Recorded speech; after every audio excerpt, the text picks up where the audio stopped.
చెప్పాను కదా మీ అప్లికేషన్స్ ఆఫీస్లో ఇవ్వమని. తమకే స్వయంగా వచ్చి ఏదో విన్నవించుకుందామని. మీరు చెప్పినట్టుగా అప్లికేషన్తో పాటు డబ్బు కూడా తెచ్చామండి. ఇవాళ ఈ టైంకే డబ్బుతో వచ్చి కలుసుకోమన్నారు కదండి. ఏమిటిదంతా? అసలు ఏం జరుగుతుంది ఇక్కడ? You are under arrest mister Paratparrao. లంచం పుచ్చుకోవటం నేరం అని తమకు తెలుసు అనుకుంటాను. అన్యాయం, అక్రమం, మోసం, ఇదంతా కుట్ర. నా రాజకీయ జీవితాన్ని నాశనం చేయడానికి మీరంతా పనిన కుట్ర ఇది. ఇది కుట్రే అయినా వాళ్ళిచ్చిన లంచం బాబత్తు డబ్బు మీ చేత్తో పట్టుకున్నప్పుడు కెమెరా క్లిక్ చేసింది. మీ లంచావతారానికి సాక్ష్యం ఇది. వీళ్ళే చెప్పినట్టుగా ఈ టేప్ రికార్డర్లో రికార్డ్ చేయబడింది. వినండి. మీరు చెప్పినట్టుగా అప్లికేషన్తో పాటు డబ్బు కూడా తెచ్చామండి. ఇవాళ ఈ టైంకే డబ్బుతో వచ్చి కలుసుకోమన్నారు కదండి. మై గాడ్, ఈ మండలాధీశుడి పాలనలో న్యాయానికి చోటు లేదు, నీతికి నీడ లేదు.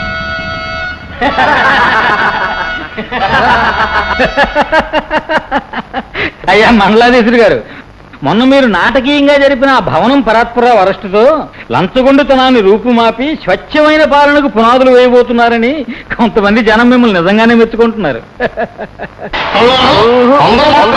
మెచ్చుకుంటే చాలదండి, అందరూ మెచ్చుకోవాలి. అందుకు మనం ఏం చేయాలి? ప్రజల్లో చాలా మంది అమాయకులండి.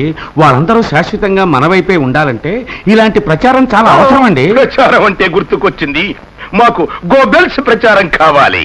గోబెల్ సార్ వాడవడు మావగారు. ప్రపంచ నియంతలలో ప్రముఖుడు హిట్లర్. అతని దగ్గర ఈ గోబెల్ అనుచరుడుగా ఉండేవాడు. హిట్లర్ ఎప్పుడు తను చెప్పింది చేసేవాడు కాదు, చేసింది చెప్పేవాడు కాదు. హిట్లర్ ఎన్ని అబద్ధాలు చెప్పినా అవి అబద్ధాలు కావని, నిజమేనని ప్రజలలో భ్రమ కలిగించేవాడు ఈ గోబెల్. ఇక హిట్లర్ ఎలా మాట్లాడతాడంటే,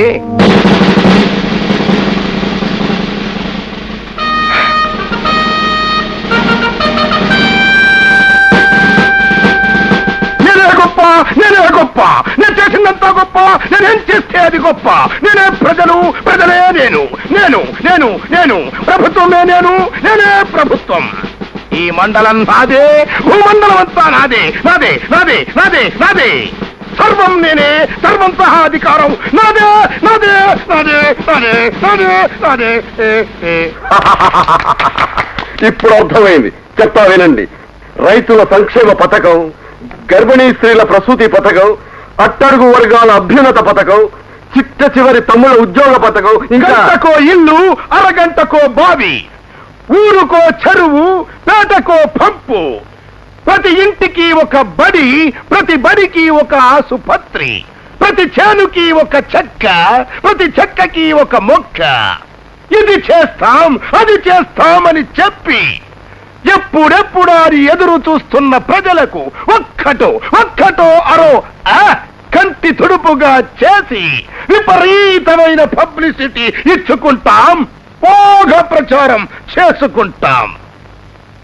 ఇది గోబెల్స్ ప్రచారం. కానీ మండలాధీశ, ఇక్కడ మనం ముఖ్యమైన విషయాన్ని గమనించాలి. ప్రజల్లో మేధావి వర్గం మన కల్లో కూడా నమ్మరు. మనం గుట్టుగా సంపాదించుకుంటున్న భూములు, భవనాలు వగైరా స్థిరాస్తుల రహస్యాలన్నీ గ్రామాధికారులకు తప్పకుండా తెలుస్తాయి. గనక గ్రామాధికారుల పదవుల్ని తక్షణం రద్దు చేయాలి.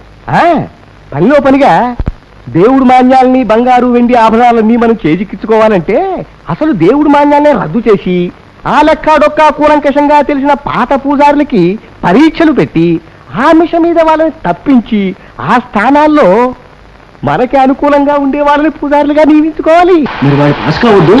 అది మన చేతుల్లో ఉంటుంది. అట్లాగే కానివ్వండి, ఈ రోజు నుంచి పూజారుల్ని, గ్రామాధికారుల్ని తొలగించాం.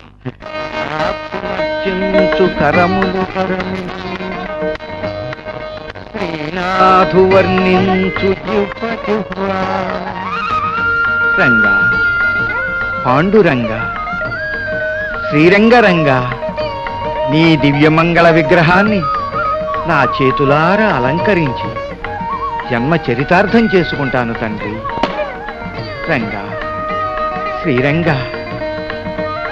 సహస్రశీర్షం దేవం విశ్వాక్షం విశ్వశంభువం విశ్వం నారాయణం దేవమక్షరం పరమం పదం విశ్వతః పరమా నిత్యం విశ్వం నారాయణం హరిం. ఎవరయ్యా మీరు మధ్యలో వచ్చి పూజ ఆపమంటారేమిటి? మేము ప్రభుత్వోద్యోగులం. అయితే మన మండలాధీశుడు గారు పూజారులకు ఒక పరీక్ష పెట్టాడు. పరీక్ష పాస్ అయినట్టు సర్టిఫికెట్ చూపితే గాని పూజ చెయ్యనివ్వవు. ఈ వయస్సులో నాకు పరీక్ష ఏమిటి బాబు?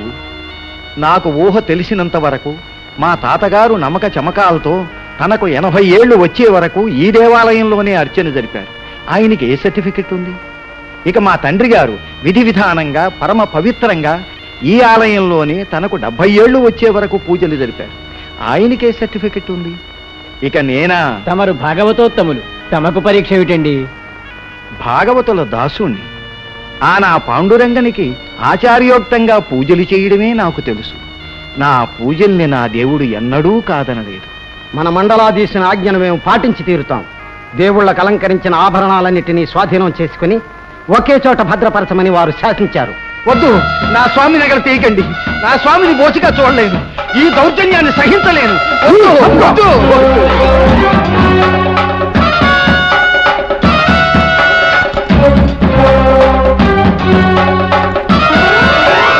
వద్దు బాబు, వద్దు, వద్దు బాబు, నేను సహించలేను. వద్దు బాబు. ఓయ, పరీక్ష పాస్ అయ్యేంత వరకు దేవాలయ ప్రవేశం లేదు. పో. రంగా, శ్రీరంగ రంగా, ఆనాడు శ్రీరాముడు పోయి రావణుణ్ణి పరిమార్చావట. ఈనాడు ఈ అభినవ రావణుణ్ణి, ఈ అధికార మదాంధుణ్ణి, ఈ సాంప్రదాయ విధ్వంసకుణ్ణి, ఈ మండలాధీశుణ్ణి మట్టుబెట్టలేవా స్వామి? అమ్మా, నువ్వెన్నైనా చెప్పు, ఆయన చేస్తున్న పనులన్నీ చాలా చిత్తశుద్ధితో చేస్తున్నట్టే అనిపిస్తోంది. చిత్తశుద్ధ? చాలా పెద్ద మాట వాడుతున్నావురా. అది చాలా పెద్ద వాళ్లకు, మహాత్ములకు వాడాల్సిన మాట. అనేక సమస్యలతో, స్వార్థాపేక్షతో కుళ్ళి గూడుగట్టుకుపోయిన వ్యవస్థలను రద్దు చేసి ఉండొచ్చు. అది తప్ప? శుభం, బాగుందిగా. ఉండొచ్చు, ఉండకపోవచ్చు, రావచ్చు, రాకపోవచ్చు, కావచ్చు, చెయ్యొచ్చు, ఇచ్చొచ్చు, ఇచ్చొచ్చు, అచ్చు. ఈ ఇచ్చొచ్చు, అచ్చు తప్పుల్లో ఎన్ని అసలు తప్పులున్నాయో తెలుసుకున్నావు నువ్వు? తరతరాలుగా వస్తున్న మన ఆచార వ్యవహారాలను అవహేళన చేయడం తప్పు కాదా? దేవాలయాల కోసం కేటాయించిన మడిమాన్యాలు రద్దు చేసి దేవాలయాల్లో పూజారులు లేకుండా చేసి ఆ దేవాలయాలు మూతపడేయడం తప్పు కాదా? అవి తెరిపించి నిత్య ధూప దీప నైవేద్యాలు జరిపించడానికి ప్రయత్నించిన గ్రామాధికారులను అన్యాయంగా రద్దు చేసి వాళ్ళ నిరుద్యోగుల్ని చేసి వాళ్ళ కుటుంబాన్ని రోడ్డున పడేయడం అంతకంటే తప్పు కదా? అందువల్ల గ్రామ పాలన కుంటుపడలేదు. పోనీ అక్కడ ప్రజల అవసరాలన్నీ చూడటానికి ఏ ఉద్యోగులైనా నియమించారా? అది లేదు. ఉళ్ళకి ఇది అన్యాయం కదూ, ఇది కుతంత్రం కదూ. పిచ్చి సన్నాసి. అసమర్థతని సమర్థించడం మీ అజ్ఞానం రా. ఇప్పటికైనా కళ్ళు తెరు. ఇలాగే కళ్ళు మూసుకుని పోతూ ఉంటే ముందు ముందు జరగబోయే అనర్థాలన్నిటికీ మీరు కూడా కారకులవుతారు. గుర్తుంచుకోండి.